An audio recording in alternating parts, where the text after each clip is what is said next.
ব্যাপার কাকা? আপনি এনে শুয়ে শুয়ে কাঁদতেছেন কে রে? কই না, আমি কান্দি না তো। কাকা, আপনি আমগুলো লগে মিশা কথা কইেন না। আমরা দুইজনই দেখছি আপনি এনে শুয়ে শুয়ে কাঁদতেছেন। আপনার তো কিছু একটা হইসই, নয়তো আপনার বয়সী মানুষ এনে শুয়ে শুয়ে শুধু শুধু কাঁদতো না। কাকা, আমরা আপনার ছেলের বয়সী, আমগর আমরা ছেলে মনে কইরা কি হইছে আমগর কাছে কোন? লজ্জার কথা কি কমু বাবা, বয়স হয়ে গেছে গা, তো এই কারণে সংসারের বোঝা হয়ে গেছে গা। সংসারের বোঝ হয়ে গেছেন গা মানে? আপনার ঘর কে কে আছে? আমার পোলার বউ আর আমি। এই জন্যই ঘর যদি বউ বা আপনার নিজের একটা মায়া থাকতো, তাহলে তেমন কিছুই হয়তো বা হইতো না। এখন আপনার করতে বার করে দিছে কেডায়? ফুতের বউ, আপনি নিজের ফুতে। বাইরে বাইতে সারা দিন ঘরের ভিতরে বয়ে দাও, তোর লাগে আমি সমাজের মধ্যে মুখ দাইতাম পারি না। বাবা, তুই যদি আমার এই বয়সে বাড়িতে বার করে দেস, আমি কই যাবো? তুই ছাড়া তো আমার আর কোনো জীবত নাই। তোর তো আগে বোঝা উচিত ছিল যে আমি ছাড়া তোর আর কোনো সন্তান নাই। আমার বউটা সারাটা দিন ঘরের ভিতরে একলা থাকে, লগত তুইও সারাদিন ঘরের ভিতরে ফিরে দাওস।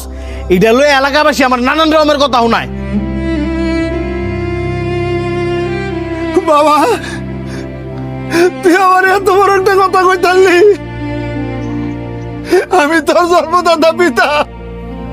তুমি আমার জন্মদাতা পিতা হইতে আমার শেষ করছো। তোমার কারণে আমি সমাজের মধ্যে মুখ দাইতাম পারি না। আজকে আমার ঘরের ভিতরে আমার বউটা নাইকা গেল লেগা এই সমাজের মানুষের কথার কারণে। আমার বউর কানে কাছে কয়ে বেড়ায় যে সারা দিন বউ আর শ্বশুর মিললে ঘরের ভিতরে একলা কি করে। আমি তো অচল মানুষ দেখে এটা করে শুয়ে তাই। আমি যে সময় জোয়ান ছিলাম, এই সময় কি আমি তো করে কামাই করে খাওয়াই নাই? আমি আর কিছু শুনতাম চাই না, যাও। আইন কাকা, আমরা দুইজন আপনার বাসায় যাম। বাবা, এই যে এটি আমার পোলা। এই যে ভাই দাঁড়ান। লগে কি মস্তান লয়েছ আমার মারবার লাগিয়া? বাপের লগে কি ওইভাবে কথা কয়? আমার বাপ আমি যেমনে ইচ্ছে এমনি কত কমু, তুই গায়ে তুলের কেডা? আমরা কেউই না বলে আমরা প্রতিবাদ করি না দেখা তোর বাপ মা লগে যা ইচ্ছা তা করে যাবি। তোর এক্ষুনি থানা ভিতরে বেরো দিয়ে আমু, তোমার চিনাস? চেতিস না। দেখেন ভাই, আজকে এই লোকটা আপনার বাপ, ভবিষ্যতে কিন্তু আপনি কারো বাপ হইবেন। এই দুনিয়াতে এই বাবা হচ্ছে সবচেয়ে বড় যোদ্ধা। একটা সন্তান একটা বাবারে ফালা দিতে পারে, কিন্তু একটা বাবা কখনো তার সন্তানরে ফালা দিতে পারে না। সমাজের মানুষ আপনার কি কইলো না কইলো ওই সব কথা আপনি শুন না আপনার বাপের আপনি বাইতে বার করে দিছেন। এই যে আপনার বাপের প্রতি আপনার এত নেগেটিভ চিন্তা ভাবনা, এই জন্য কিন্তু আপনি নিজেই দায়ী। সমাজের মানুষ কত কথাই কইব, এসব কথা শুনলে এই দুনিয়াতে চলতে পারতেন না। আর সমাজের মধ্যে কিছু মানুষ থাই ওই কেউ কারো ভালো দেখতে পারে না। বাদ দেন সমাজের কথা।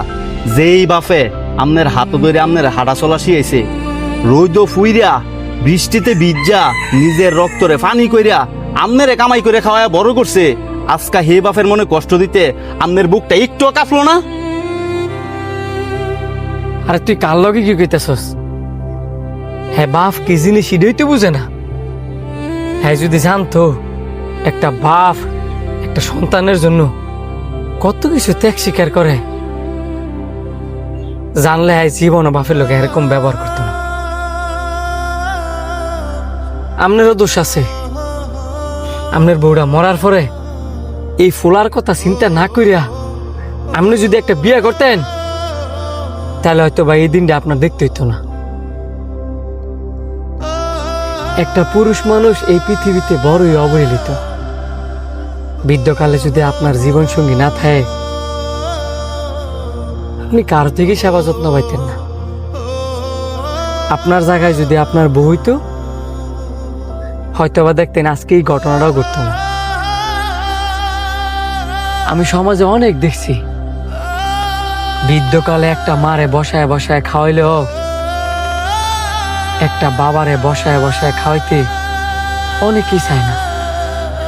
আর যদি খাওয়ায়ও, অনেক অপমান লাজ শরম নিয়ে থাকা লাগে। শোনো ভাই, তোমার একটা কথা কই, তুমি তোমার বাবার লগে যা করবা, তোমার সন্তানও তোমার লগে তাই করব, কারণ এটাই আল্লাহ পাকের লীলা খেলা। এসব আব্বা